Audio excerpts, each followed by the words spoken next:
भगवतु सूत्र उदायन राजाधिकार उदायन राजा देश व्यक्ति श्रमोपासक ગ્રસ્ત ધર્મમાં રહીને વ્યક્તિ કેટલી ઊંચાઈઓ સુધી પહોંચી શકે છે. ગ્રસ્ત ધર્મ કેટલો ઉમદા ધર્મ છે. ઉદયયોગ સંયોગની વચ્ચે રહેવા છતાં વ્યક્તિની અંદરમાં રુચિ અને સ્વરૂપનું લક્ષ્ય હોય તો કોઈ પણ અવસ્થામાં કોઈ પણ સંયોગમાં જો લક્ષ્ય ન ચૂકાય તો વ્યક્તિ જરૂર લક્ષ્યને સાધી શકે અને એક વખત એ જરૂર સ્વાનુભૂતિ સમ્યક દર્શન એને પ્રાપ્ત થયા વગર રહી ન શકે. દેશવીરતી પણ ગ્રસ્ત ધર્મમાં શ્રાવકના 12 વ્રતનું આરાધન એ જીવને મિથ્યાત્વ અવરત પ્રમાદ અને કશાયથી મિથ્યાત્વથી સર્વ પ્રકારે વ્યક્તિ ચોથા ગુણસ્થાને પણ શાયિક સંકેત હોય, 5મે પણ હોય, 6ઠે પણ હોય, 7મે પણ હોય, 13મે હોય ને સિદ્ધમાં હોય. સિદ્ધમાં જે શાયિક સંકેત છે એ ચોથા ગુણસ્થાને હોઈ શકે, પણ જ્ઞાન 4થે 5મે 6ઠે 7મે હોય, 13મે અને 14મે ને સિદ્ધમાં હોય, 4થે 5મે 6ઠે ગુણસ્થાને એ જ્ઞાન પૂર્ણ જ્ઞાન ન હોય. ચારિત્ર પણ ગ્રસ્ત ધર્મની અંદરમાં દેશવીરતી ચારિત્ર, સર્વવીરતી ચારિત્ર, તો પણ 6ઠા ગુણસ્થાન પ્રમત અવસ્થા. જ્યારે સાધક 5 પ્રમાદથી મુક્ત થાય ત્યારે અપ્રમત અવસ્થા.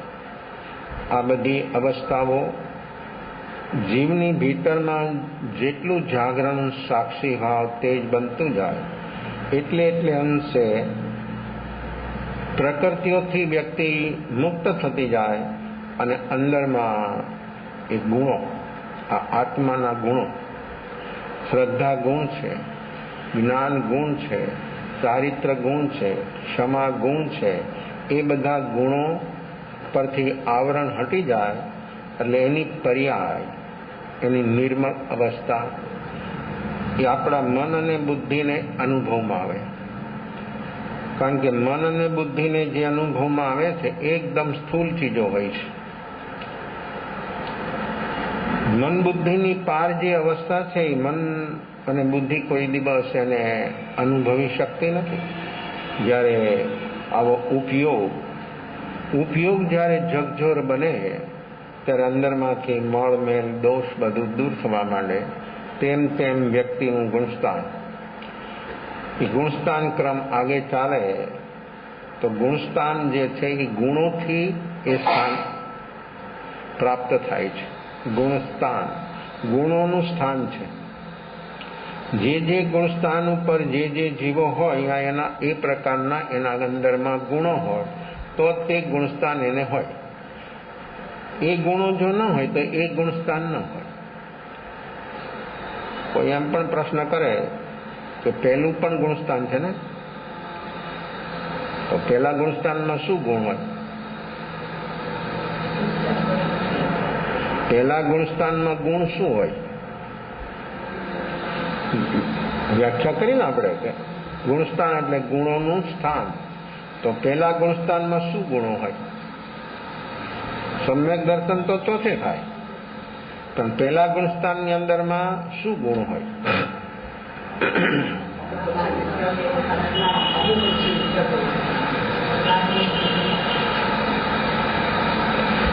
વાત તો આવી ગઈ છે. જો બરાબર એનો ખ્યાલ થયો હોય અને વાત જો સમજમાં આવી હોય, ગુણસ્થાન એક હોય છે પણ સ્થાન એના અસંખ્યાતા હોય છે. પહેલું ગુણસ્થાન છે પણ સ્થાન એના અસંખ્યાતા. એમ જ્યાં સુધી આત્મા પૂર્ણ ન બને ત્યાં સુધી એક ગુણસ્થાનના સ્થાન અસંખ્યાતા. પહેલા ગુણસ્થાનના સ્થાન અસંખ્યાતા સમજવા માટે 1 થી 100 નો ક્રમ લગાવીએ આપણે. 1, 2, 3 એમ કરતા 100. તો પહેલું જ ગુણસ્થાન છે. હજી પહેલા ગુણસ્થાનની અંદરમાં રહીને જીવ શું કામ કરી શકે છે, પણ ક્યારે થાય એ કામ? એનું સ્થાન પહેલેથી 100 સુધી જ્યારે પહોંચે ત્યારે એની અંદરમાં રહેલું જે મિથ્યાત્વ છે એ 100 ગણું મિથ્યાત્વ કમજોર થઈ ગયું. 100 ગણું. હવે 100 નો આંખ જો એ વટાવે એક જ ક્ષણ થાય એટલે સમ્યક દર્શન. તો સમ્યક દર્શન થાય છે તો પહેલા ગુણસ્થાનના એન્ડ ઉપર. અસંખ્યાતા જે સ્થાનો છે એમાં છેલ્લું લાસ્ટ જે સ્થાન છે ત્યાં સુધી જીવ જ્યારે પહોંચે ત્યારે જીવને સમ્યક દર્શન થાય ચોથા ગુણસ્થાને, પણ રહેવાની એની સ્થિતિ છે ચોથે. સમ્યક દર્શન થાય પછી પહેલામાં ન હોય, પછી એનું સ્થાન બદલી જાય ચોથું. એટલે પહેલું ગુણસ્થાન તો જો ગુણ આવ્યા ને, શ્રદ્ધા એ ગુણ છે. શ્રદ્ધા એ આત્માનો મેન મુખ્ય ગુણ છે અને આ ગુણ જીવને પ્રગટે છે પહેલા ગુણસ્થાનના છેલ્લા સ્થાન પર, લાસ્ટ ઉપર. તો એ પહેલું ગુણસ્થાન, તો ગુણોનું સ્થાન એટલે શ્રદ્ધા, સમ્યક દર્શન. શ્રદ્ધા ગુણની નિર્મળ અવસ્થા, એનું નામ સમ્યક દર્શન. તો આવું સમ્યક દર્શન જીવને થાય પહેલાના એન્ડ ઉપર, પણ રહેવાનું ચોથા ઉપર. તો આ ગુણ એને પ્રાપ્ત, કેટલો અદ્ભુત પ્રાપ્ત થયો. પણ એ સ્થાન અસંખ્યાતા સ્થાન પાર ક્યારે કરે? આપણે સમજવા માટે વાત કરી કે અસંખ્યાતા સ્થાન. હવે અસંખ્યાતા સ્થાન એટલે સમ્યક દર્શન જીવને હજી નથી થયું ત્યાં સુધી છે એનું ગુણસ્થાન પહેલું, પણ પહેલા સ્થાનમાં છે, વચમાં છે અને છેલ્લે છે. એમ કેટલા જીવો છે આ પહેલા ગુણસ્થાનમાં? તો અનંત જીવો છે, બધા નામ આવી જાય. કેટલા? અસંખ્યાતા સ્થાનમાં. એક સાથે નિગોદના જીવો બધા પહેલા ગુણસ્થાનના પહેલા સ્થાન ઉપર. 5 સ્થાવરો એ પહેલા ગુણસ્થાનના બીજા સ્થાન ઉપર, કારણ કે એ સૂક્ષ્મમાંથી એ બાદર બન્યો એટલે એની અંદરમાં થોડી ક્ષમતા બની, એની સંવેદના બની. આ સંવેદનાઓ એની વધતી જાય. જેમ જેમ પ્રાણને પર્યાપ્તિ જીવને જેમ જેમ વધતા જાય એમ એના અંદરમાં સંવેદના. હવે આપણે તો અત્યારે આપણે શું છીએ? આપણે સંઘની પતંદરી મનુષ્ય, કર્મભૂમિના મનુષ્ય છીએ. આપણામાં જે સંવેદના હોય ને ઉત્કૃષ્ટી હોવી જોઈએ, પણ આજે આ સંવેદના કુંઠિત કેમ બની ગઈ? શેનાથી બની? જો નિગોદમાં પહેલું સ્થાન, અસંખ્યાતા સ્થાનમાં પહેલા ગુણસ્થાનનું પહેલું સ્થાન, 5 સ્થાવર બીજા સ્થાનમાં આવી ગયા. પછી વિગલેન્દ્રી ત્રીજામાં, બેરેન્દ્રી તેરેન્દ્રી, જેમ જેમ એની ઇન્દ્રિયો પ્રાણ પર્યાપ્તિ વધે એમનું સ્થાન ગુણસ્થાન પહેલું, પણ એના સ્થાન જે અસંખ્યાતા છે એમાં એનો ક્રમ આગળ ચાલે. કેમ એમાં આગળ ચાલે? તો એને પ્રાણ પર્યાપ્તિ વધારે મળી છે, એનામાં સંવેદનાઓ વધારે છે અને એ જીવો સંવેદનાની અંદરમાં એટલા બધા આગળ વધી જાય તો એ જીવોની ઘણા પ્રકારની કશાયોની મંદતા બને અને એ કશાયોની મંદતા બને એટલે એને પ્રાણ પર્યાપ્તિ વધારે એને પ્રાપ્ત થતા જાય. આપણે પણ એ પ્રોસેસમાંથી પાસ થયા છીએ. આ તો આમ લાસ્ટ સ્થાન છે. આ મનુષ્ય જન્મ વર્તમાનમાં જે આપણને મળ્યો છે એ તો લાસ્ટ સ્થાન છે. અત્યારે તમે એક જ કામ કરવાનું, એક જ કદમ, ખાલી એક કદમ જો આપણું ઉઠે તો આપણે અસંખ્યાતા સ્થાનને પાર કરી જઈએ. તો 5 સ્થાવર સૂક્ષ્મ નિગોદ, 5 સ્થાવર વિગલેન્દ્રી, પછી અસંગની પતંદ્રી. જો અસંગની પતંદ્રી છે એને 9 પ્રાણ છે, એ ખાલી મન નથી.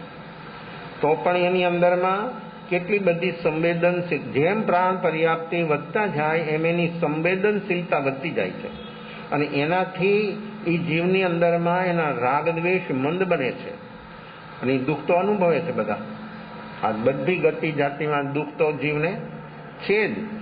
એ બધા દુઃખોને સહન કરે છે, પણ એની સંવેદનશીલતા પ્રાણ પર્યાપ્તિથી વધતી ચાલે છે. તો જેનાથી વ્યક્તિના વધારે રાગ દ્વેષ મંદ બને છે અને રાગ દ્વેષ મંદ બનતા એના અંદરમાં એને પુણ્ય થાય છે. જો એ પુણ્ય કાંઈ કરતા નથી, કારણ કે અહીંયા કાંઈ કરવાપણું છે નહીં. અસંગની અવસ્થા સુધી કાંઈ કરવાપણું છે નહીં. સહજ આ બધા દુઃખો, જન્મ જરા ને મૃત્યુના દુઃખો, ઠંડી, ગરમી, વરસાદ, આ બધું પ્રાણીઓ કેટલું સહન કરે છે. આપણે આંખામે જોઈએ, પાલતુ પ્રાણી હોય એને તો આશ્રય મળે, પણ પાલતુ પ્રાણી તો બહુ લિમિટેડ છે. જંગલની અંદરમાં કેટલા બધા પ્રાણીઓ હોય કે જ્યારે ગરમી, એવી ઝાલિમ ગરમી હોય ત્યારે એની કેવી અવસ્થા બને, પાણીની એટલી બધી તકલીફ થાય ને પાણી. અને એવા પ્રાણીઓ હોય કે દિવસના ઘણા પ્રાણીઓ બહાર પણ નથી નીકળી શકતા અને રાતના શોધ કરવી પડે પાણીની, ખોરાકની. ઘણા પ્રાણીઓ છે એ દિવસના જ કામ કરે, રાતના બંધ થઈ જાય બધું એનું ખાવા પીવાનું, સહજ ચોગ્યા થઈ જાય. ઘણા પ્રાણીઓ એવા છે. એટલે આ પ્રાણીઓ છે, પણ બધાની અવસ્થાઓ અલગ અલગ પ્રકારની બને છે. તો એ પ્રાણીઓ બધું દુઃખ સહન કરે, ઠંડીનું, ગરમીનું, ભૂખનું, તરસનું. એનાથી શું થાય? એને પુણ્ય થાય. જો દુઃખ સહન કરવું નથી પણ મજબૂરીથી, અને જો મજબૂરીથી દુઃખ સહન કરે છે ને પુણ્ય થાય છે, તો સભાનતાપૂર્વક થાય. તો સભાનતાપૂર્વક સ્વીકાર કોણ કરી શકે? આપણે સિવાય દેવોએ નહીં ને નારકીએ નહીં ને તિર્યંત પ્રાણીઓ. હા, જેની અંદરમાં તિર્યંતની અંદરમાં પણ જો એવી એની વ્યવસ્થા બને છે કે એ પણ એની સંવેદનશીલતા એવી બને તો એ પણ ઘણા શ્રાવક શ્રાવિકા બની શકે. તિર્યંત શ્રાવક શ્રાવિકા બની શકે. એટલે ચોથા ગુણસ્થાનથી પાંચમા ગુણસ્થાન ઉપર પહોંચ્યા.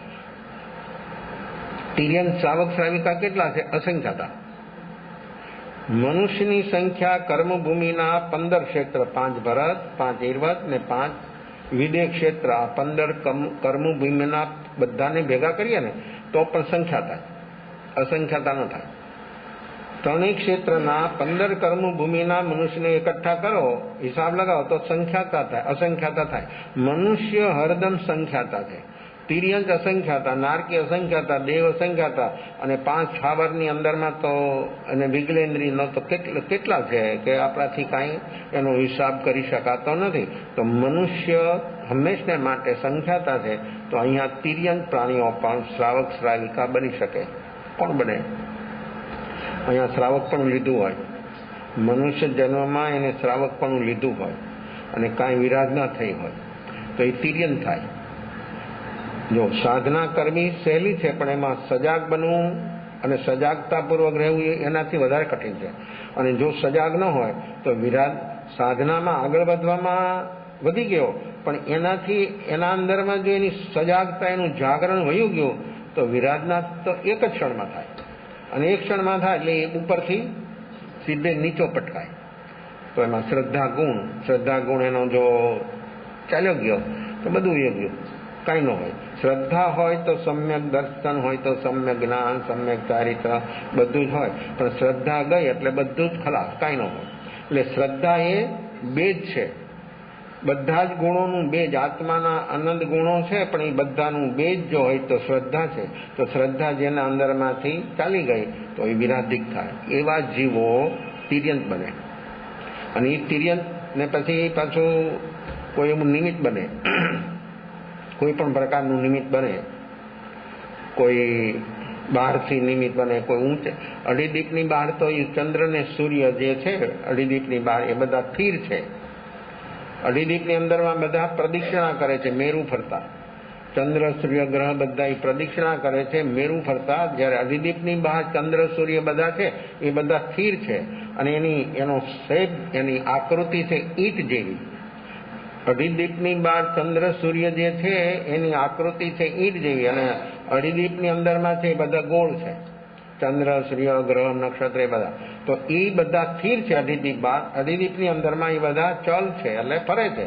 તો એને જોવે, ઊંચે જોવે, અને એને એ પ્રકાશ. અહીંયા દિવસ રાત્રિ કાંઈ નથી. એક સાથે ચંદ્ર કેટલા? અસંખ્યાતા. ચંદ્ર કેટલા? અસંખ્યાતા. સૂર્ય અસંખ્યાતા, એક સાથે બધા. તો અહીંયા દિવસ અને રાતનો ભેદ થઈ ન શકે, કારણ કે બધું એક સાથે છે. અહીંયા આપણે 6 મહિનાની રાત્રિ છે અને 6 મહિનાનો ઉત્તર ધ્રુવ, દક્ષિણ ધ્રુવની અંદરમાં 6 મહિનાની રાત્રિ, 6 મહિનાનો દિવસ. આ પૃથ્વી ઉપર જ છે. તો 6 મહિના રાત્રિ જ હોય, સૂર્ય ઉગે જ નહીં. અને 6 મહિના સૂર્ય હોય તો આમ થોડો આમથી આમ ચાલે, બસ આપણે લાગે કે 1-2 નાળાવા સૂર્ય ચાલ્યો, બસ પાછું અહીંયાથી અટકી જાય, પાછો આમ જાય, પાછો આમ આવે. 6 મહિના એમ રહે, 6 મહિના આવે જ નહીં. દક્ષિણ ધ્રુવની અંદરમાં 6 મહિનાની રાત્રિ 6 મહિનાનો દિવસ આમ ચાલે. જો આ સૂર્ય છે છતાં એની કેટલી લિમિટ છે પ્રકાશ આપવાની. તો એ જ્યારે જોવે એ તિર્યંત પ્રાણીઓ ત્યારે એને આશ્ચર્ય થાય. એ પ્રકાશ જોઈને એટલું બધું આશ્ચર્ય થાય, અને આશ્ચર્ય થાય નિર્વિકલ્પ બની જાય. એ નિર્વિકલ્પ બની જાય ને ડૂબી જાય અંદર. હવે ભૂતકાળમાં કરી છે ને આરાધના, અને થઈ છે વિરાધના, જેનાથી એને તિર્યંતનો ભાવ મળ્યો છે. અને અહીંયા એ જેવું એને આશ્ચર્ય થાય, નિર્વિકલ્પ બને એટલે સીધું સમ્યક દર્શન. એ સમ્યક દર્શન થાય એટલે એને સાથે જ અવધિ જ્ઞાન થઈ જાય. મતિશ્રુત તો હોય જ બધાને, પણ અવધિ જ્ઞાન થાય. ને એ અવધિ જ્ઞાન થતાં પોતાનો ભૂતકાળનો ભાવ જોઈ શકે કે મેં શ્રાવકપણું હતું, મેં આરાધના કરી હતી, અને એમાં આ પ્રકારની વિરાધના થઈ, તો મારે અહીંયા આવવું પડ્યું. અને અહીંયા એ શ્રાવકપણું સ્વીકારે. એ તિર્યંતની અંદરમાં સ્વયં શ્રાવકપણું પોતે જ્ઞાનથી સ્વીકારે, અને 12 વર્ષનું પાલન સિંહ પણ કરે, હાથી પણ કરે, સાપ પણ કરે. જેને જેને આવું જ્ઞાન થાય એ બધા તિર્યંત પ્રાણીઓ, સંગની તિર્યંત પ્રાણીઓ હોય એ શ્રાવકપણું આવું જેને થાય તો પણ એ કેટલા છે? અસંખ્યાતા. અને અઢી દીપની બહાર એક દીપ એક સમુદ્ર, તો કેટલા છે કે અસંખ્યાતા. તો એકમાં એક હોય તો પણ અસંખ્યાતા. તો આ રીતે તિર્યંત શ્રાવકો અસંખ્યાતા છે. અહીંયાથી પછી તિર્યંતપણું પૂરું કરીને મનુષ્ય થાય. મનુષ્ય કરી આરાધના કરીને એની મુક્તિ થઈ શકે. તો આ રીતે પહેલું ગુણસ્થાન, પણ એના સ્થાન અસંખ્યાતા. તો કયા સ્થાનમાં કયા જીવો? તો આપણે મનુષ્ય જ્યાં સુધી જીવ સમ્યક દર્શન બોધિ ન પામી શકે ત્યાં સુધી આમથી આમ આમથી આમ એ પહેલા ગુણસ્થાનના સ્થાનોની અંદરમાં કોઈ વાર એવો ભાવ એનો કષાયો મંદ બને. આ સ્થાન કેમ આગળ ચાલે છે?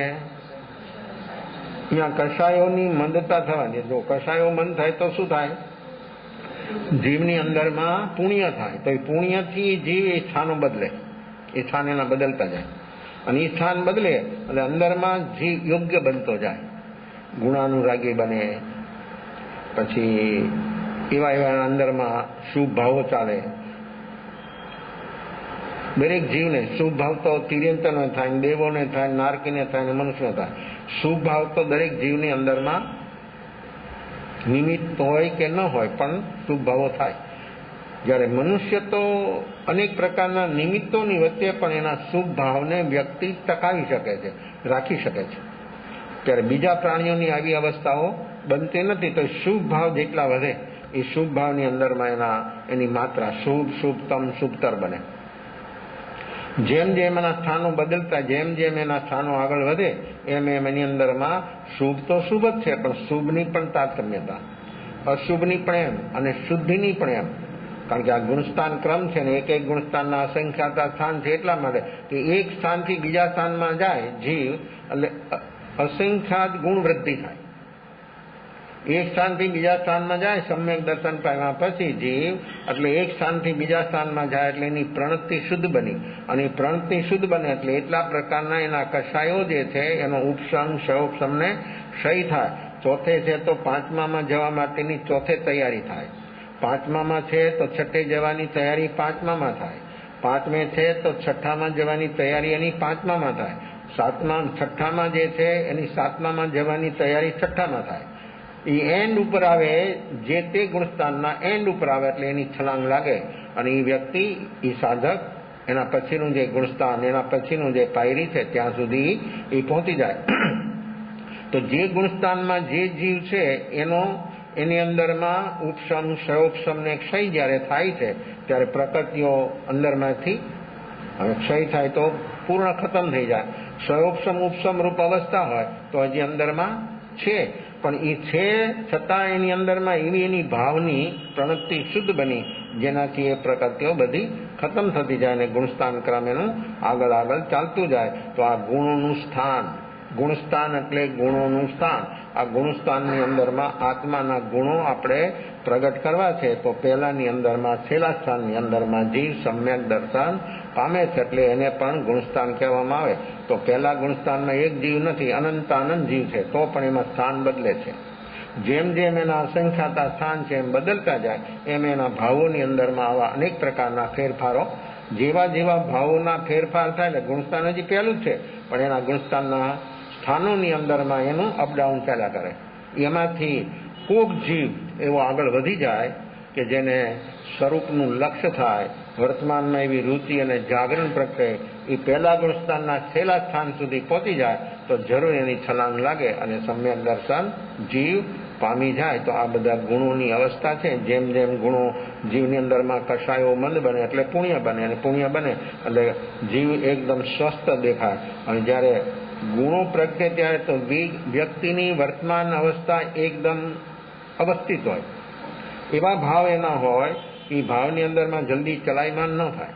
જેમ જેમ ગુણો પ્રગટતા જાય જીવની અંદરમાં એમ બહારના નિમિત્તો તો આવે, પણ એ જલ્દી ચલાયમાન ન થાય, એ જલ્દી હલે નહીં, કારણ કે એનું લક્ષ્ય છે અને અંદરમાં એવું જાગરણ છે જેનાથી વ્યક્તિ હલે નહીં. તો આવી બધી અનેકવિધ અવસ્થાઓ જીવની અંદરમાં ચાલી રહી છે. તો આપણે પહેલા ગુણસ્થાનમાં હોય તો પણ છેલ્લા સ્થાન સુધી જો પહોંચી શકાય અત્યારે, તો આ ચોથું ગુણસ્થાન પ્રાપ્ત થયા વગર રહી ન શકે. જ્ઞાન આત્માનો ગુણ છે, જ્ઞાન ગુણમાં કોઈ દી દોષ ન હોય. જ્ઞાન બને ત્યારે કે જ્યારે સમ્યક દર્શન પ્રાપ્ત થાય ત્યારે. સમ્યક દર્શન વિના જ્ઞાન કદી હોય નહીં, અને જ્ઞાન પ્રગટ થયું એટલે એની અંદરમાં દોષ હોય. દોષ દૂર થયા ત્યારે જ એની અંદરમાં સમ્યક જ્ઞાન પ્રાપ્ત થયું. તો આવું સમ્યક જ્ઞાન જ્યારે જીવને સમ્યક દર્શનની હાજરીમાં સમ્યક જ્ઞાન પ્રાપ્ત થાય તો જે બીજા હજી અનેક પ્રકારના દોષો બીજા છે એ દોષોથી પણ વ્યક્તિ મુક્ત થાય અને આત્માનું જેવું નિજ સ્વરૂપ છે એને પ્રાપ્ત કરવા માટે સદભાગી બની શકે. આજે આસોવદ એકમ આત્મસિદ્ધિનો જન્મ નડિયાદની અંદરમાં શ્રીમદ હતા ત્યારે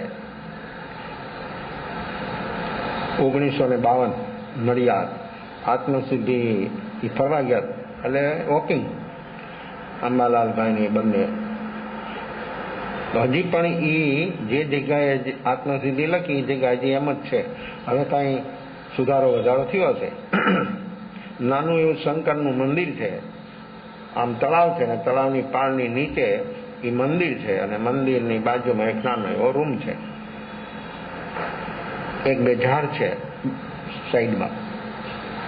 એ ફરીને આવ્યા ને અહીંયા બેઠા, અંદરમાં જો ભાવ કેવા કેવા ભાવો થાય છે, કેવા કેવા ક્યારે ક્યારે ક્યાં ક્યાં જીવોના ભાવો બને છે. અને એ ભાવની અંદરમાં એવી ભરતી આવે, જો ભાવની ભરતી આવે, જેમ સમુદ્રમાં ભરતી આવે તો કચરો બધો બહાર નીકળી જાય, કાઢવો ન પડે. દુનિયા આખી સમુદ્રમાં બધો કચરો નાખે, પણ ભરતી આવે એટલે બધો સમુદ્ર આખો સાફ થઈ જાય. એમ આપણા જીવનમાં પણ ભાવની ભરતી આવે તો આપણા અંદરમાં પણ જે કચરો છે ને એ બધો બહાર નીકળ્યા વગર રહી ન શકે. તો આ આત્મસિદ્ધિનો જન્મ નડિયાદની અંદરમાં 1952 સાંજના સમયે એ અંબાલાલભાઈને કહે છે કે થાનસલા, એ પોતે પૂજારીની રૂમ હતી, એમાં એ પૂજારી જે શંકરની પૂજા કરે એ અમારે, એટલે એને કીધું કે થાનસલા, એની થાનસ લઈને પકડી રાખ્યું, બેઠા. એમાં ઓટલો છે, ઓટલા પર બેઠા રૂમની અંદરમાં, અને પેન ને કલમ લીધી અને કલમ કાગળ લઈને માંડ્યું લખવા. આ એક બેઠકે આ આત્મસિદ્ધિ 142 આ ગાથા છે આત્મસિદ્ધિની, એ એમણે અમરલાલભાઈ ઊભા છે ને એમણે લખવાની શરૂઆત કરીને કેવા ભાવો છે.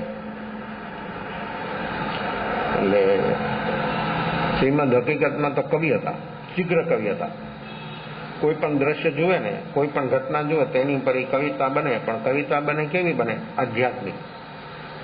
જે આપણે મૂળ માર્ગ બોલીએ છીએ એ મૂળ માર્ગ આણંદની અંદરમાં 1952 એ આસો સુદ એકમના લખ્યું, અને આ આસોવદ આ સુદમાં અને આ વદમાં 15 દિવસના અંતરે આ આત્મસિદ્ધિ એમણે નડિયાદની અંદરમાં, તે વખતનું નડિયાદ તો બહુ નાનું હતું, તો આત્મસિદ્ધિની અંદરમાં એમણે કેવી કેવી વાતો બતાવી છે, કેવું એનું દોહન છે આખા જીવનનું, જે એમણે અનુભવ્યું, જે કાંઈ જીવનમાં અત્યાર સુધી જે કાંઈ થયું. તો 1952 અને 1957માં રાજકોટમાં એમનો દેહ છૂટી ગયો. ચૈતર વદ લગભગ 5મ, અને એમાં પણ ચૈતર સુદ નોમના રામનવમીના દિવસે એમણે અંતિમ ઉપદેશ લખ્યો છે. એની અંદરમાં જીવની કેવી કેવી યોગ્યતા હોય છે, કેવી કેવીની તૈયારી હોય છે, એ રામનવમીના દિવસે, એટલે ચૈતર સુદ નોમ એટલે રામનોમ, એના રામનવમીના દિવસે એમણે એ અંતિમ સંદેશ લખ્યો છે. રામનાથપરામાં રેવાકુંડની અંદરમાં એ હતા, ત્યાં ટ્રીટમેન્ટ લેવા માટે ગયા હતા. સંગ્રહણીની તકલીફ હતી એમને, જે ખાય એ પચતું નહીં. એમની શરીરની આપણે અવસ્થા જોઈએ તો આપણે આમ પાંસળી દેખાય છે. ફોટો તો આપ લોકોએ જોયો છે.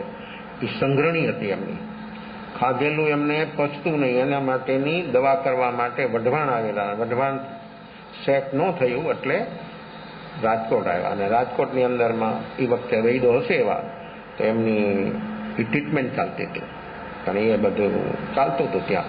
એટલે કેવી કેવી અવસ્થામાં ક્યાંથી ક્યાં જન્મ થયો વવાણિયા, કાર્યક્ષેત્ર બન્યું મુંબઈ, અને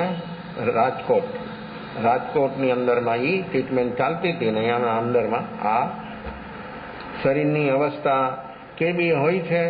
એટલે જો માણસ કે બહુ નાની ઉંમરે આમ થઈ ગયું, તો મૃત્યુ તો કઈ ઉંમરે આવે કાંઈ કહેવાય. અગર મૃત્યુ આવે છે એમ કોઈને નોટિસ તો લગાવે છે, પણ માણસ જાગતો નથી. મૃત્યુ નોટિસ તો લગાવે છે, પણ માણસ તો એમ કહે છે કે એમાં કાંઈ ન હોય, એ તો બધું બરાબર છે, મટી જવાનું, બધું બરાબર થઈ જવાનું.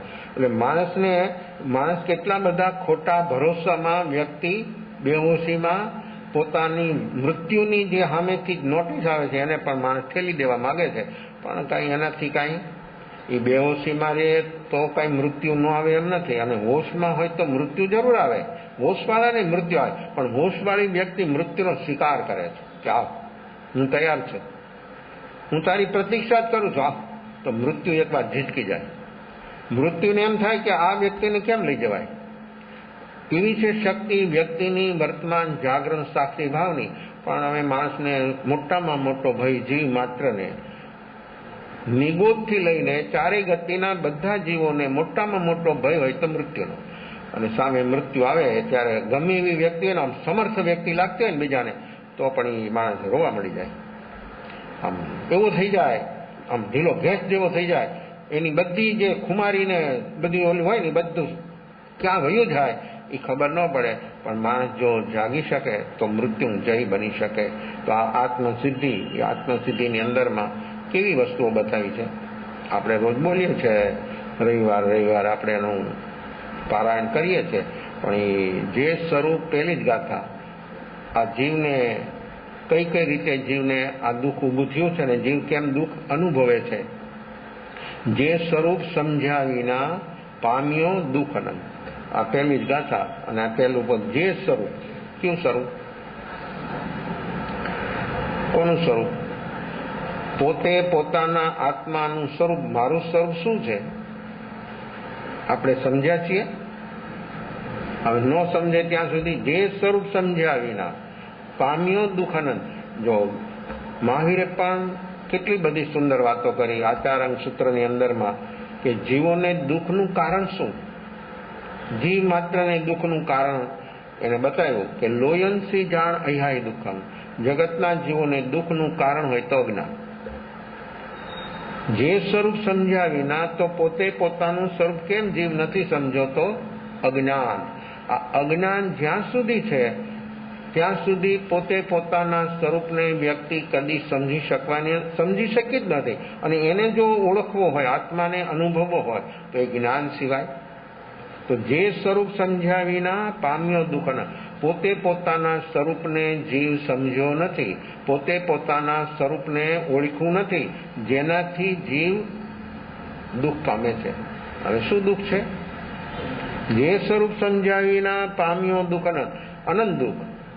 જો થોડું ઘણું નહીં, પોતાના સ્વરૂપને જ્યાં સુધી નહીં સમજીએ ત્યાં સુધી આ જીવને અનંત દુઃખ શું છે?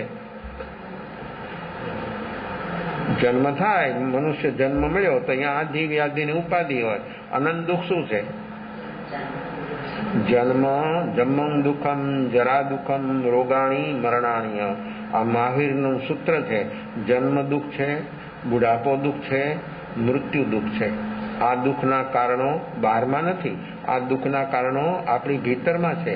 અને આ દુઃખના કારણો જન્મ દુઃખ, બુઢાપો દુઃખ, બીમારી દુઃખ અને મૃત્યુ દુઃખ એ બહારની કોઈ વ્યક્તિ ન મિટાવી શકે.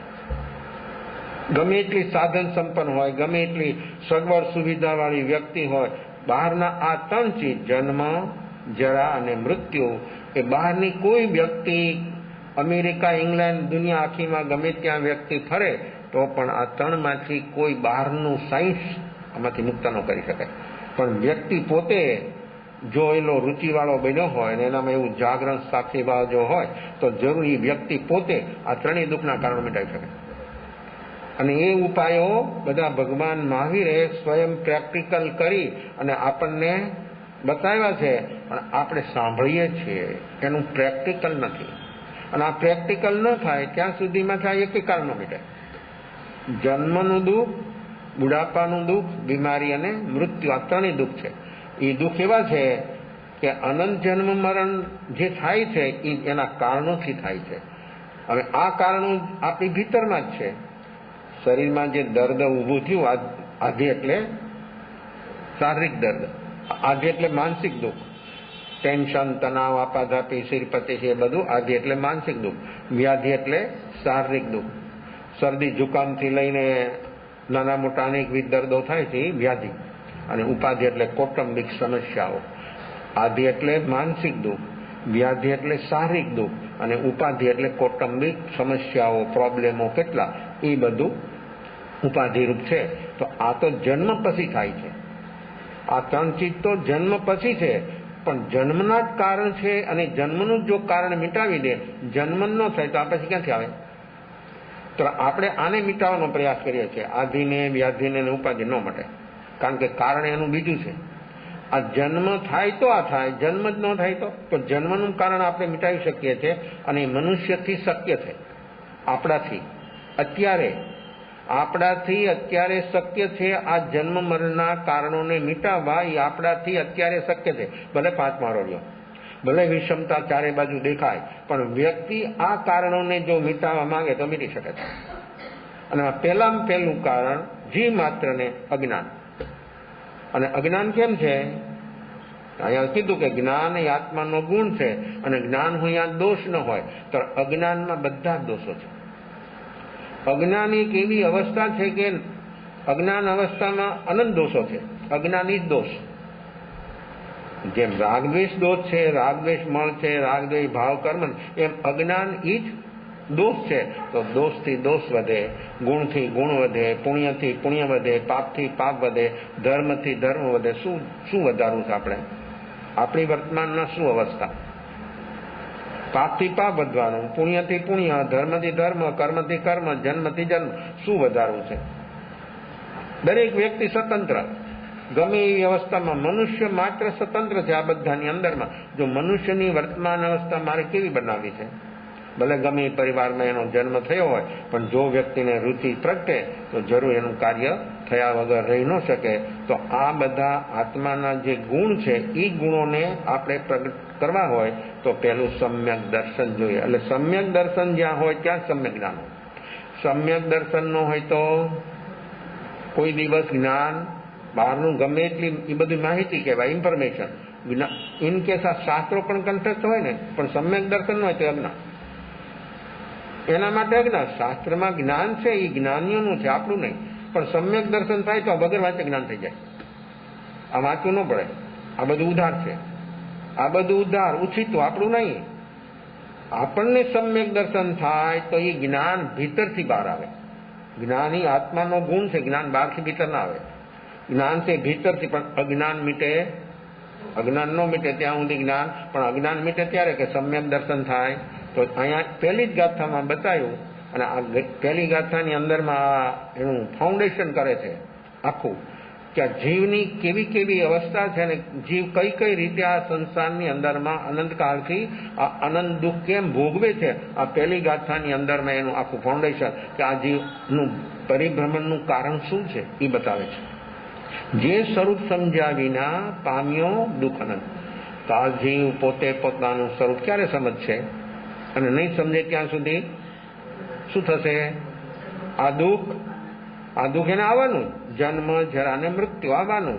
અને એમાંથી બહારની કોઈ વ્યક્તિ આ ત્રણમાંથી કોઈને બહાર લાવી શકતું નથી. જ્ઞાનીની શક્તિ છે, અને જ્ઞાનીના શરણે જો જાય તો એની સાધનાની જરૂર પ્રોસેસ આપે, અને જો પ્રેક્ટિકલ કરે તો જન્મ જરા ને મરણના જે કારણો છે એના જરૂર મીટી શકે છે. પણ માણસ કોઈ દિવસ આ ભાવથી, આ દુઃખના કારણોને મિટાવવાના ભાવથી, એવી રુચિને લગનથી કોઈ દી જ્ઞાની પાસે ગયો નથી.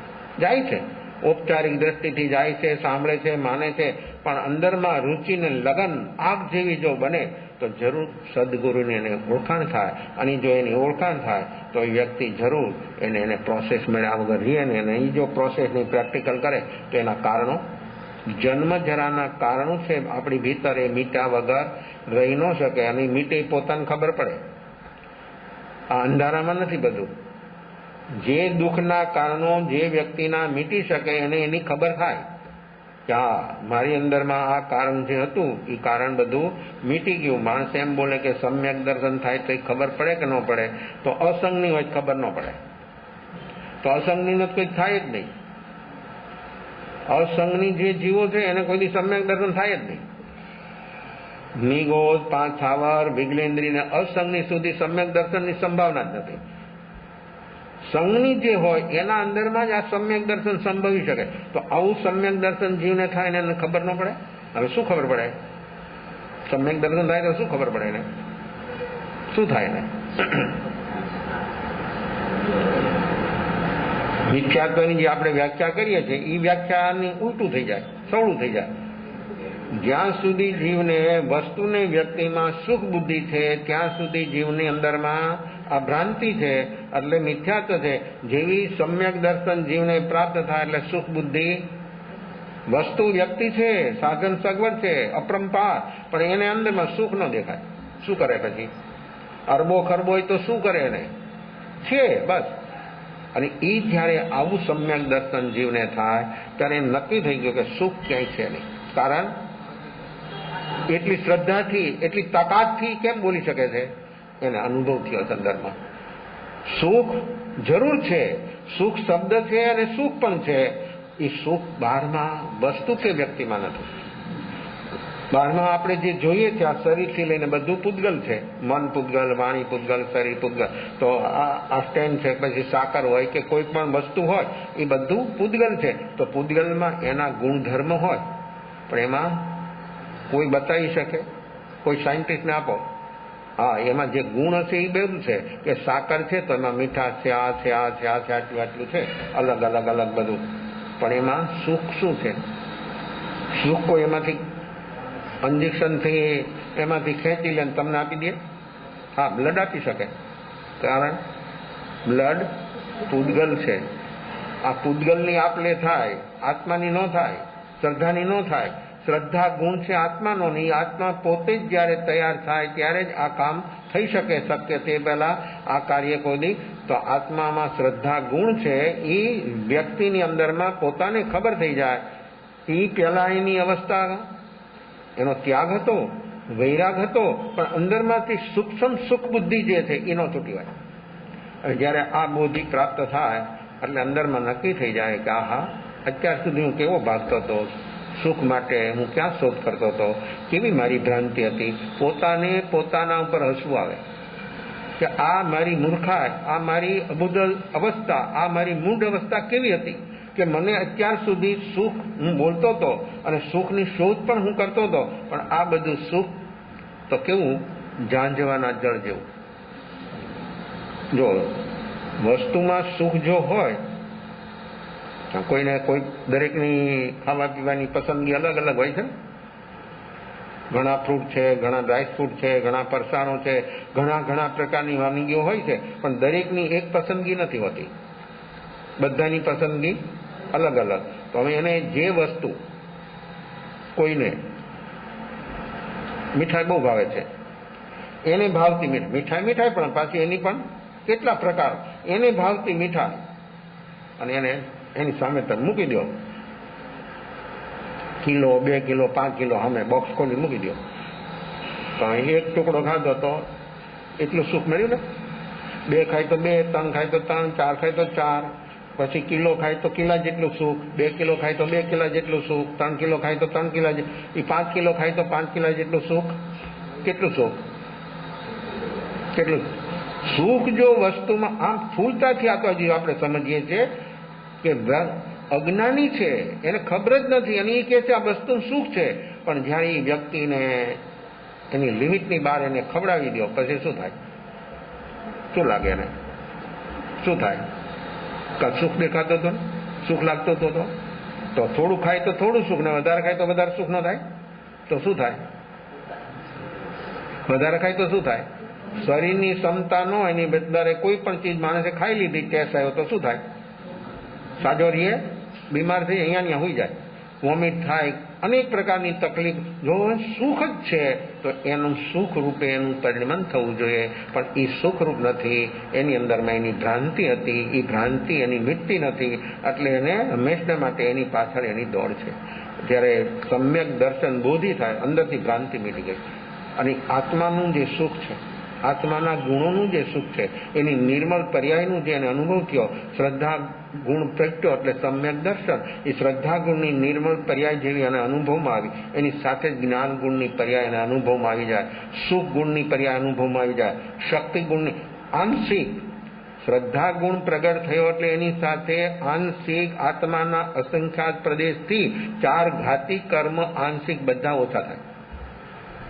આત્મા અસંખ્યાત પ્રદેશી આ શરીર દેહ મંદિરમાં બિરાજે છે, અસંખ્યાત પ્રદેશી ઉપર જે કર્મની વર્ગણાઓ લાગેલી છે એ ઘાતી કર્મ, કારણ કે દર્શન મોહ છે એ ઘાતી કર્મ છે, અને એ ઘાતી કર્મની મૂળ પ્રકૃતિ છે, મેન પ્રકૃતિ છે, અને એની સ્થિતિ છે 70 કોડાકોડ સાગરોપમ. દર્શન મોહની સ્થિતિ છે 70 કોડાકોડ સાગરોપમની.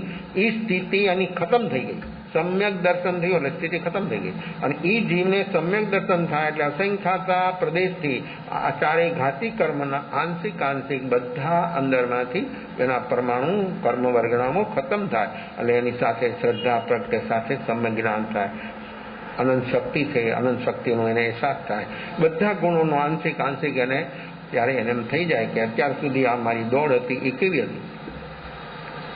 આ ભ્રાંતિ જીવની મીટી જાય, સમ્યક દર્શન થાય એટલે બધો લગાવ છૂટી જાય.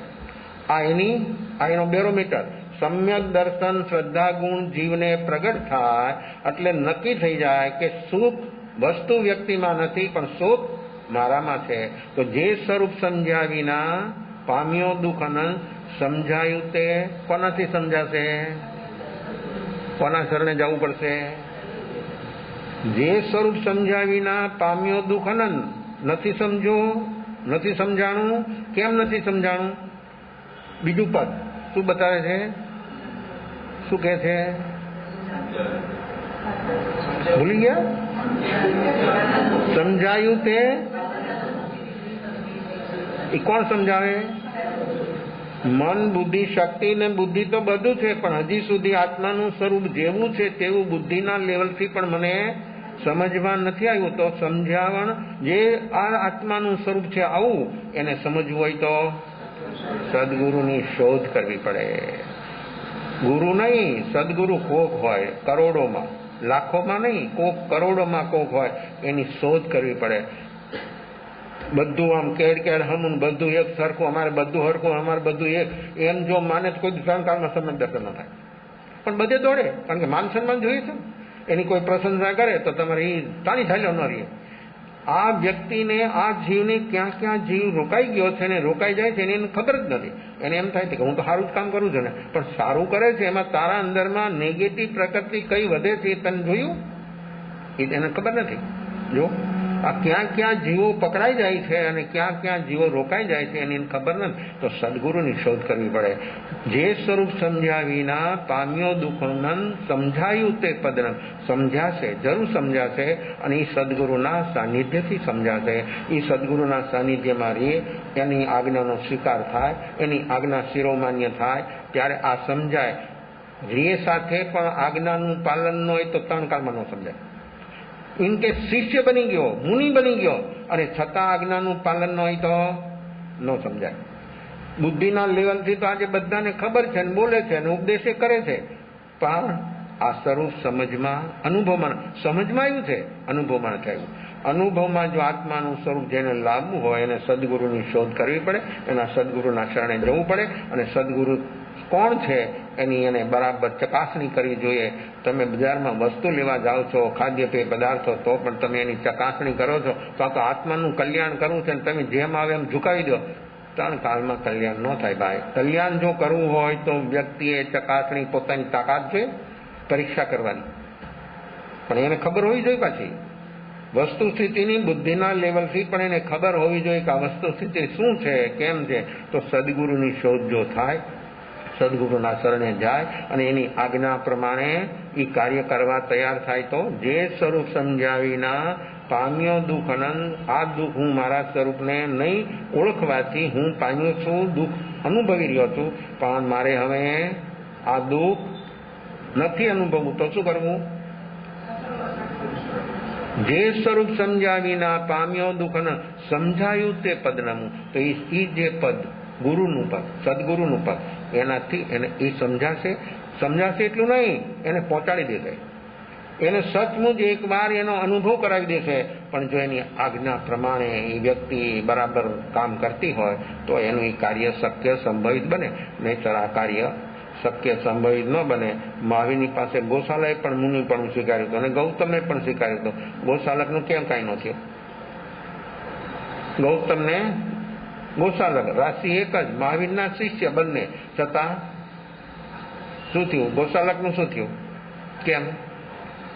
એ મુનિ જ હતો, મહાવીરનો જ શિષ્ય હતો, છતાં શું થયું? આજ્ઞાનો સ્વીકાર જ નહોતો. મહાવીર જે કહે ને બધું ઊંધું, મહાવીર જે કહે ને એને બધું ઉલટું જ કરવાનું. આવી એની સ્વચ્છંદતા હતી, આવી એની અનેક પ્રકારની વિષમતાઓ હતી, જેથી કરીને શું થયું એનું કામ. અને ગૌતમનું શું થયું? પહેલે જ દિવસે જ્યારે ગૌતમ મહાવીરને મળ્યા અને જ્યારે એનો ભ્રમ તૂટી ગયો આત્મા વિશેનો, શું થયું એનું? કેવું કામ થયું? એ ઝૂકી ગયા અને ઝૂક્યા તો શું થયું? એની યોગ્યતા, એની તૈયારી કેટલી હતી ભૂતકાળના ભવમાં. એટલે મહાવીરના 26મા ભવમાં નંદ મુનિ બન્યા હતા ત્યારે આ ઇન્દ્રબુદ્ધિનો આત્મા પણ સાથે હતો અને સાથે સાથે બંનેની સાધના ચાલતી હતી. અને ત્યારે મહાવીરના આત્મા નંદ મુનિ ઉત્કૃષ્ટ ભાવમાં ગયા. 20 બોલ છે તીર્થંકર નામકર્મ બાંધવાના, એમાંથી ઉત્કૃષ્ટ ભાવમાં મહાવીરનો આત્મા નંદ મુનિ એ ઉત્કૃષ્ટ ભાવમાં પહોંચી ગયા. ત્યારે એમને તીર્થંકર નામકર્મનું દલીકો ભેગા થયા. ગૌતમ પણ સાથે જ હતા, એ જ કામ કરતા હતા, પણ એનો 1 પૈસા ભાવ કમ રહી ગયો. અહીં તો 99% પોઈન્ટ હોય ને, 1 પોઈન્ટ કમ હોય ને તો કામ ન થાય ભાઈ. 1 પોઈન્ટ કમ હોય તો કામ આ ન થાય. તો એનો પુરુષાર્થ, એનો ભાવ એટલો 1 પોઈન્ટ જેટલો કમ રહી ગયો. તો એને શું થયું? 2nd number. તીર્થંકર 1st નંબર અને ગણધર 2nd નંબર. એટલે 2nd નંબર એટલે ગણધર પદ એમને પ્રાપ્ત થયું. એનામાં ગણધર પદની યોગ્યતા હતી, પણ મિથ્યાત્વ તો કેવી હતી? ભ્રાંતિ. જો છે આ ભ્રાંતિ. ગણધર પદ પ્રાપ્ત થાય એવી એની યોગ્યતા હતી અને એ યોગ્યતા મહાવીર જોઈ રહ્યા હતા, એને એની ખબર નહોતી. પણ એ કેવી ભ્રાંતિમાં હતો? ભગવાન મળ્યા પહેલા એ પોતે એક નહીં, મહાવીરની હાજરીમાં બીજા એવા 11 જણા બોલતા હતા કે અમે તીર્થંકર છીએ, અમે મહાવીર છીએ. એ કાંઈ નથી. આ ઇન્દ્રબુદ્ધિની અવસ્થા પણ એ જ હતી. અને કેવી એની બહારની બધો ઠાઠમાઠ હતો ઇન્દ્રબુદ્ધિનો. અને એ કેવા પ્રકાંડ વિદ્વાન. પણ જો પંડિત બનવું આસાન છે, જ્ઞાની બનવું કઠિન છે. અને જ્ઞાની કોઈ પણ બની શકે, પંડિત બુદ્ધિશાળી હોય બની શકે. આ બુદ્ધિના વમળમાં ગૂંચવાય અને પોતે ગૂંચાય અને બીજાને ગૂંચવાય. પંડિતા એટલે ગૂંચવણ કરવાની કામ. અને જે જ્ઞાની બને છે, સરળ જે હોય એ જ્ઞાની બની જાય. તો આવું સમ્યક દર્શન જેને પ્રાપ્ત થાય એ જ્ઞાની બની શકે છે. અને એ જ્ઞાની બને એવા જ્ઞાનીના શરણે જો જીવ જાય તો જરૂર એની ભ્રાંતિ દૂર થયા વગર રહી ન શકે. જે સ્વરૂપ સમજ્યા વિના પામ્યો દુઃખ અનંત, સમજાયું તે પદ નમું શ્રી સદગુરુ ભગવાન. તો એ સદગુરુના શરણમાં જે જીવ જાય ત્યારે જ એને સમજાશે અને એને અનુભવ સુધી પહોંચાડી દેશે. એ નક્કી જ છે જો એના શરણે જાય તો. અને ન શરણે જાય તો એ કાંઈ માત્ર ઔપચારિક દ્રષ્ટિથી જાય અને કામ કરે તો એનાથી આ કામ થઈ શકે આજ્ઞા છે અને આજ્ઞા જેના અંદરમાં શિરોમાન્ય બની જાય એ વ્યક્તિ જરૂર પામી જાય. એના અંદરમાં બધે બીજું કાંઈ ન હોય, પણ આજ્ઞામાં કાંઈ પણ અંદરમાં હિચકિચાટ થયો, ખલાસ. એ ગમે એવી વ્યક્તિ હોય ને, ગોશાળક કમ થોડો હતો, કેટલી તાકાત હતી એની, છતાં જો એને તેજોલિશા પ્રાપ્ત કરવી હતી, મહાવીરને પૂછ્યું તો મહાવીરે પ્રોસેસ બતાવી, તો 6 મહિના એને પ્રેક્ટિકલ કર્યું અને તેજોલિશાને પ્રાપ્ત થઈ ગઈ. કોઈ પણ સાધના, કોઈ પણ માણસ પ્રેક્ટિકલ ન કરે ત્યાં સુધી આ આત્મસિદ્ધિ પ્રાપ્ત થાય નહીં. તો આનું નામ છે આત્મસિદ્ધિ. તો આત્મસિદ્ધિ અષ્ટસિદ્ધિ છે, 9 નિધિ છે, એમાં સર્વોપરી સિદ્ધિ જો હોય તો આત્મસિદ્ધિ છે. એ આત્મસિદ્ધિને જો આપણે અનુભવી હોય તો શ્રીમદે સરળ ભાષામાં, ગુજરાતી ભાષામાં કેટલી બધી સરળ વાત બતાવી છે. એમના બધા જ ભજન સ્તવન છે એ ગુજરાતીમાં, અને કેટલી હવે એવી ગુજરાતી ભાષામાં લખેલા છતાં માણસોને અહીં હજી સમજાય નહીં એમના ભજનો, એમના સ્તવનો, જે આપણે બહુ પુણ્ય કેરા પુણ્યથી બોલીએ છીએ. 16 વર્ષની ઉંમરે એમને લખી. વવાન્યાની અંદરમાં 16 વર્ષની ઉંમરે સાધ્વીજી કોક આવ્યા અને સાધ્વીજીએ કીધું કે અમને કાંઈ તમે ઉપદેશ આપો. ત્યારે એમણે આ બહુ પુણ્ય કેરા પુંજથી બનાવ્યું. એ બહુ પુણ્ય કેરા પુંજમાં જ આત્મસિદ્ધિની જળ છે. બહુ પુણ્ય કેરા પુંજથી જે લખ્યું છે એમાં જ આત્મસિદ્ધિની જળ છે. એમાં હું કોણ છું, ક્યાંથી થયો, શું સ્વરૂપ છે મારું, ખરું, એ એમ બતાવે છે કે આત્મા. તો આમાં આત્મસિદ્ધિમાં શું છે? 6 પદ. આત્મા છે, આત્મા નિત્ય છે, આત્મા કર્તા છે, આત્મા ભોગતા છે, મુક્તિ છે ને ઉપાય. આ 6 પદનો પત્ર એ લખ્યો કોને? આ 6 પદનો પેલા પત્ર લખ્યો. સૌભાગભાઈ વિનંતી કરી કે હવે મારું અંતિમ જેવું છે, તમે મને કાંઈક ઉપદેશ કરો, મારે કાંઈક પામવું છે. જો કેવા એની સાથે હતા, ઉંમર શ્રીમદથી ડબલ હતી એની. શ્રીમદથી સૌભાગભાઈની ઉંમર ડબલ હતી, છતાં એને ગુરુ માનતા, ઓને ગુરુ માનતા. કેવું એનું રિલેશન હતું? પછી આ 6 પદનો પત્ર લખ્યો એમણે. પછી વાંચ્યો એમને તો કે આ મને કંઠસ્થ ન થાય, મને તમે એવું સરસ કવિતા રૂપમાં લખીને મોકલો કે મને કંઠસ્થ થાય, હું આમ હર હાલતમાં હું એનું રટન કરી શકું. એટલે પછી આ આત્મસિદ્ધિ, આ 6 પદના પત્રમાંથી આત્મસિદ્ધિ. પણ એ બધાની જળ છે આ બહુ પુણ્ય કેરા પુણ્યમાં. અહીંયાથી એમની શરૂઆત થઈ અને અહીંયા આત્મસિદ્ધિ. તો સૌભાગભાઈ જે એમને પત્રો લખ્યા છે શ્રીમદે, લગભગ 950 પત્રો છે. એમાંથી 300 થી 400 કદાચ વધારે ઓછા 2-4 એટલા એને સૌભાગભાઈને લખ્યા છે. અને સૌભાગભાઈને જે એમને પત્રો લખ્યા છે એના કોઈ હેડિંગ વાંચે ને, એમના વિશેષણો જે આપ્યા છે, માણસો વાંચે છે, પણ એનું શું કહેવા માગે છે આ સૌભાગભાઈને, આવા વિશેષણો કેમ આપ્યા, એવા વિશેષણો એને એક પણ પત્રમાં બીજા કોઈને નથી આપ્યા. જે સૌભાગભાઈને એમને પત્ર લખ્યા અને એના વિશેષણો 2-3-4 લીટીમાં એના વિશેષણો વાંચેલા, પછી લખે બધું. તો એ વિશેષણો શું બતાવે છે કે વ્યક્તિની અંદરમાં કેવી કેવી વિશેષતા છે. જો એને ખબર નહોતી, પણ લખનારને ખબર હતી. એ વિશેષતા એની અંદરમાં શું છે એને ખબર નહોતી, પણ એને ખબર હતી, લખનારને ખબર હતી કે આના અંદરમાં શું વિશેષતા છે. જો વિશેષણ એમ બતાવે છે કે એની અંદરમાં શું વિશેષતાઓ હોય. વિશેષણ વિશેષ્યની વિશેષતા બતાવે છે, પણ વિશેષણ એવા હોવા જોઈએ કે જેની વિશેષ્યની કિંમત ન ઘટાડે. આજે એવા મોટા ટાઇટલ લગાડે છે કે એ વિશેષ્યની 0 પણ વેલ્યુ કરી નાખે, કારણ કે એનામાં એ કાંઈ, અને પછી વિશેષણ લગાવે તો એનું શું મિનિંગ? એનામાં એ એક પણ અંશ માત્ર ન હોય ને વિશેષણો લગાડી દે તો એનું વિશેષ્યની વેલ્યુ કમ થઈ જાય. પણ જેનામાં આવી વિશેષતા હોય એને ગમે એટલા વિશેષણ લગાવે તો એ કમ છે. તો આવા વિશેષણોથી એમને વિભૂષિત કર્યા છે શ્રીમદે. તો એ એમની મિત્રતા, એમનો નાતો, એમનો સંબંધ ગુરુ શિષ્યનો કેવો હતો, તો એમના માટે એને આત્મસિદ્ધિની રચના કરી. અને એ આત્મસિદ્ધિ લખીને એમને આપી અંબાલાલભાઈને પહેલી પ્રત. પછી એને કીધું કે આની 3 પ્રત બનાવશે. અને જે આત્મસિદ્ધિ એમને પત્રાકાર લખી એમાંથી પછી અંબાલાલભાઈએ એની 3 પ્રતો બનાવી. અને પછી એક સૌભાગભાઈને, એક પ્રભુશ્રીને અને એક પોતે અંબાલાલભાઈ. પછી એમને કીધું કે આના પર તું અર્થ લખ. શ્રીમદે કહ્યું અંબાલાલભાઈને કે તું આના પર અર્થ લખ. એટલે અંબાલાલભાઈએ શ્રીમદના કહેવાથી આત્મસિદ્ધિ ઉપર ટૂંકો સાર લખ્યો છે. એક એક ગાથા ઉપર 2 લીટી 3 લીટી બધું લખ્યું છે. અને એ શ્રીમદે પોતે જોયું એના લેખા પછી, અને શ્રીમદે કહ્યું કે બરાબર છે. એ પણ ટ્રક છે. તો આવી બધી અનેક પણ મેઇન કારણ આ સૌભાગભાઈ, અને આ સૌભાગભાઈના ભાવ અને એની જે ભક્તિ એના પ્રત્યે હતી એ કેટલી અનહદ ભક્તિ હતી. તો એ જ્યારે અસ્વસ્થ બન્યા ત્યારે શ્રીમદે આજ્ઞા કરી અંબાલાલભાઈને કે તમે જાઓ એની સેવામાં. અંબાલાલભાઈ તો રહેતા ખંભાત, અને પછી પહોંચ્યા સાઈદા એમની સેવામાં. સેવા તો આપણે ઘણી વાર વાત તો થઈ જ કે શારીરિક સેવા, માનસિક સેવા, આધ્યાત્મિક સેવા. તો શારીરિક સેવા સાથે માનસિક સેવા હોય, માનસિક સેવા સાથે આધ્યાત્મિક સેવા હોય તો આ બધું સોનાનું સુગંધ ભેગું થઈ જાય.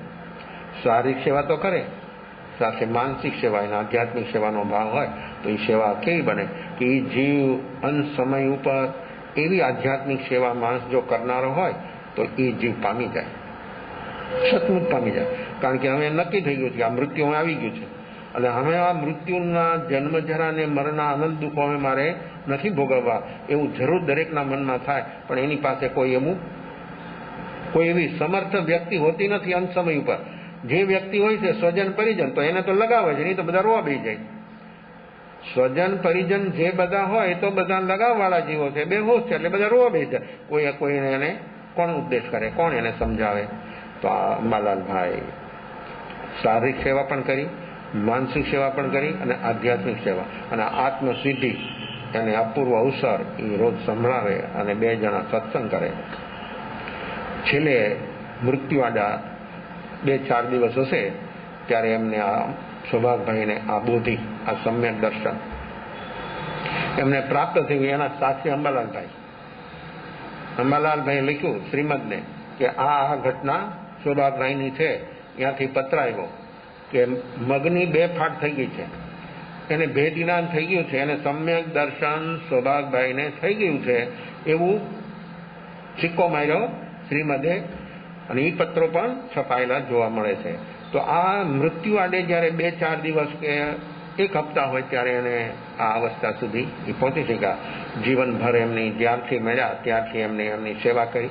તો આ જો કેવી એની કાર્યવાહી બની, અને અંત સમય ઉપર અંબાલાલભાઈએ એમની કેવી સેવા કરી, કેવા ભાવથી સેવા કરી. અને એ ભાવથી સેવા કરવાથી એ જીવને જે આનંદ દુઃખનું કારણ મિથ્યાત્વ અને અજ્ઞાન એનું દૂર થઈ ગયું. તો આવી વ્યક્તિઓ જે પામી શકે, કોણ પામી શકે કે જે જીવો ઓળખી શકે અને એની આજ્ઞા પ્રમાણે જે કાર્ય કરવા માટે તૈયાર થઈ શકે, એનું આ કાર્ય સહજતાથી બની શકે. તો આપણી વર્તમાન અવસ્થામાં આપણે આપણા આત્માનું નિજ સ્વરૂપ સમજવાનો આપણે થોડો આવો પ્રયાસ કરીએ તો જરૂર આપણને પણ આ આત્માનું સ્વરૂપ જેવું છે તેવું સમજાય, અને સમજાશે તો જરૂર આપણે પણ આ બોધિ પ્રાપ્ત કરવા માટે સદભાગી બની શકશું. દરેક આત્માઓ આવું બોધિ પ્રાપ્ત કરવા માટે સદભાગી બને એવી શુભમંગલ ભાવના અને આત્મસિદ્ધિ ને સત પ્રણામ. જે જીવો પામી ગયા એને પણ સત પ્રણામ, અને જે જીવો પામશે ભવિષ્યમાં એને પણ આપણા સત પ્રણામ. આવી શુભ મંગલ ભાવનાઓ સાથે દરેકે જીવો આવી મંગલ ભાવનાઓ આગળ વધે એવા શુભ મંગલ ભાવો વિશેષ ભાવે અવસર. ચદારી મંગલમ હરિયંદામંગલમ ચિંદામંગલમ સૌમંગલમ ગૌરીવરમ દૌધમંગલમ ચદારી લમુતમારિયંદાલુમતમા સિદ્ધાલુમતમાન સૌલુમતમા ગૌરીવરમ દૌધમંગલમતમા ચદારી શરણં ભૌજામિ અરિહંતા શરણં ભૌજામિ સિદ્ધા શરણં ભૌજામિ સ્વાહુ શરણં ભૌજામિ કેવલી કનંદં ધમં શરણં ભૌજામિ ચારમંગલૈયારતમ યારસંગલજય વંસાગરમાગરદય શુકલકર્મણોણયન મોક્ષતણાં સુકલયનંદ ભાવદરી જય ગુણગાય જીવતરી દેજાય સંસારમાઈ શરણાગાર શરણમય ભો જય નરનારી આદરે અક્ષય અવિચલ બદ હોય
महावीर स्वामी भगवान सदगुरु